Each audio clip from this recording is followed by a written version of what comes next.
pagi. Pak B.J. Habibie adalah salah satu orang yang cerdas sekali di Indonesia. Sejak muda, Pak Habibie memang sudah berprestasi.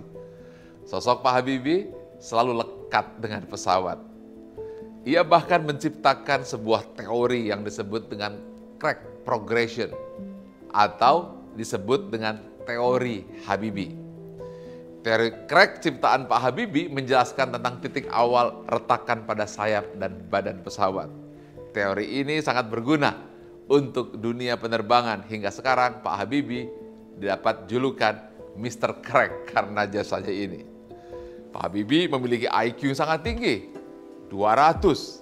Angka ini mengungguli IQ Einstein yang di angka 160. IQ yang tinggi membuat Pak Habibie terkenal sebagai sosok pemikir. Lalu apa rahasia kecerdasannya? Anda harus tahu ini. Yang pertama, suka belajar. Bagi Habibie, belajar bukanlah hal yang mengesalkan. Ia justru suka dan sangat mencintai belajar. Bagaimana dengan Anda? Pak Habibie juga sejak muda tertarik dengan pesawat terbang. Selalu penasaran mempelajari hal baru. Bagaimana dengan Anda? Mempelajari hal baru dalam pelayanan? Hasil belajarnya tidak sia-sia karena ia berhasil memimpin proyek pembuatan pesawat terbang pertama produksi dalam negeri. Pak Habibie tidak segan membagikan ilmunya ke generasi muda agar ilmu pengetahuan yang ia punya tidak hanya terhenti pada dirinya sendiri. Anda berbagi juga bukan? Karena Pak Habibie yakin jika berbagi ilmu tidak akan membuatnya kehilangan kepintaran, tapi justru membuatnya menjadi lebih pintar dan lebih lengkap. Pak Habibie adalah contoh dari seorang yang memiliki kompetensi diri. Tentu saja setiap orang memiliki kompetensi, namun banyak yang tidak mengasah dan tidak memaksimalkan potensi dan kompetensi yang telah Tuhan berikan kepada kita. Ingat, bila ASN tidak memiliki kompetensi, akan berakibat berpengaruh terhadap pelayanan kepada masyarakat.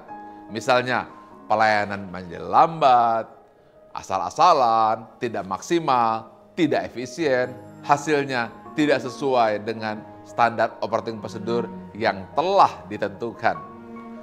Riset ini penting sekali Anda ketahui, bahwa kompetensi adalah kemampuan dan karakteristik yang dimiliki seorang pegawai aparatur sipil negara, berupa pengetahuan, keterampilan, dan sikap perilaku yang diperlukan dalam pelaksanakan tugas dan jabatannya.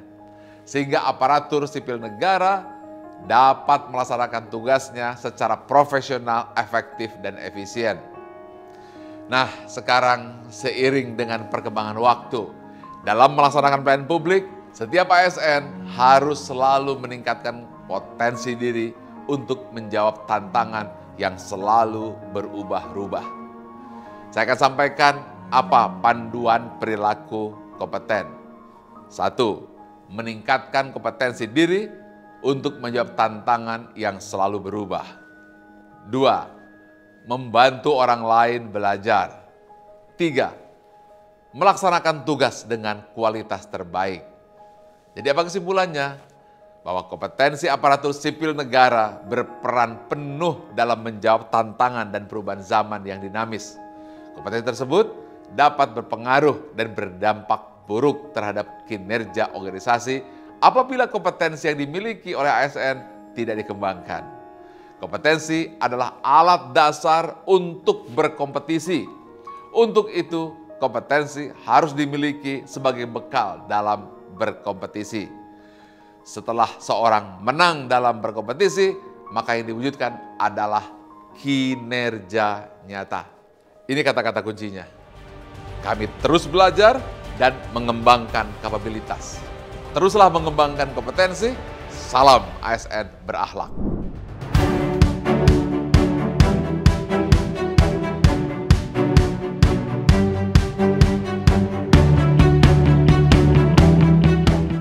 Semangat pagi, salam berakhlak.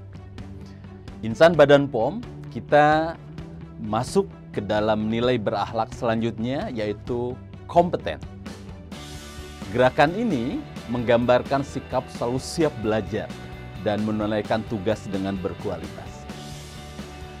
Oke, meningkatnya tuntutan akan ketersediaan obat yang aman, berkhasiat, bermutu dan bahkan terjangkau, serta maraknya kejahatan cyber di bidang obat dan makanan di era revolusi industri 4.0 dan era society 5.0 menjadi tantangan yang harus dihadapi oleh Badan POM.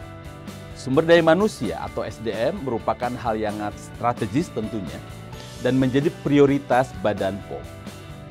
Untuk dapat menjalankan tugas pengawasan obat dan makanan secara optimal, Badan POM perlu didukung oleh SDM yang kompeten, kreatif, dan produktif. Dan nilai kompeten ini sejalan dengan budaya kerja pikir yang ada di Badan POM, yakni profesional, diantaranya tekun dan komitmen tinggi, kompeten, kemudian kredibilitas, diantaranya dapat dipercaya dan diakui, mampu, sesuai standar, inovatif, diantaranya pembaharuan ilmu, berpikir ke depan, tidak berpuas diri. Nah, berikut adalah contoh perilaku yang harus di-stop, dihentikan. Kita akan lihat dari cuplikan berikut ini.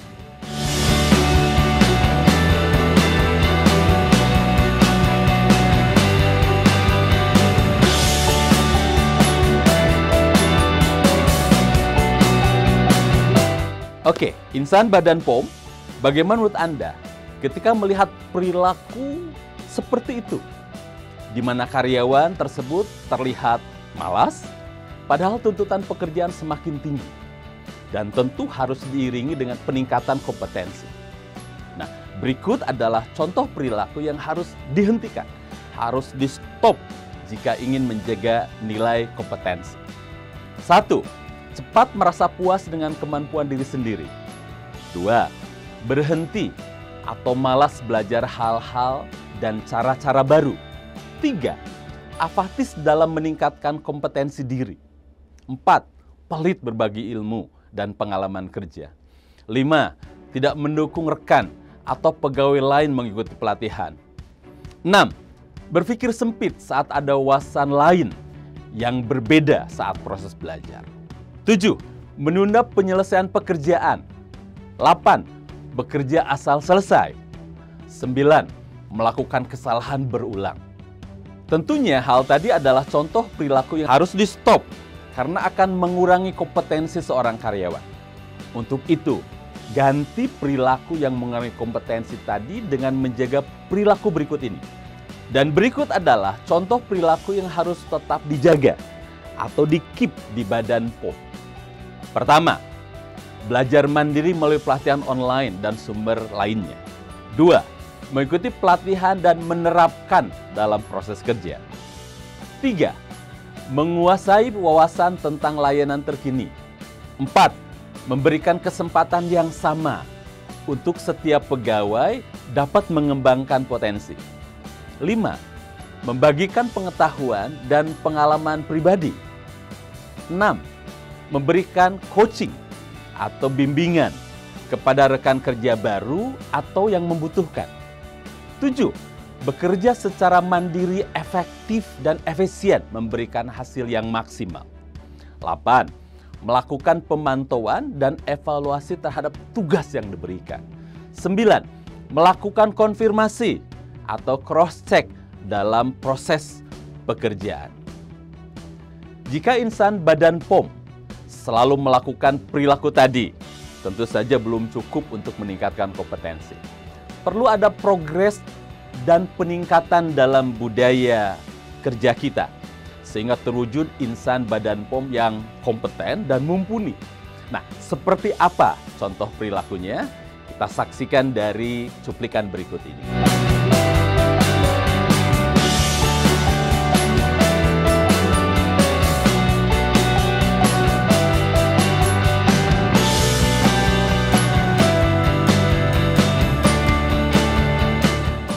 Berikut adalah perilaku yang harus kita tingkatkan lagi atau start untuk meningkatkan kompetensi. Pertama, update dengan hal-hal kekinian, terutama yang relevan dengan bidangnya. 2. selalu proaktif dalam mengembangkan kemampuan pribadi. 3. Menghadapi tantangan atau permasalahan sebagai kesempatan untuk belajar. 4. Memberi motivasi atau pengaruh yang positif untuk terus belajar di lingkungan kerja. 5. Mengembangkan komunitas belajar di internal atau best practice community. 6. Menyusun panduan pembelajaran mandiri untuk rekan kerja. 7. Memberikan hasil yang terbaik, lebih dari yang diharapkan. 8. Membuat skala prioritas agar pekerjaan selesai sesuai target. 9. Mengupayakan terus hasil kerja yang berkualitas untuk pencapaian prestasi yang terbaik.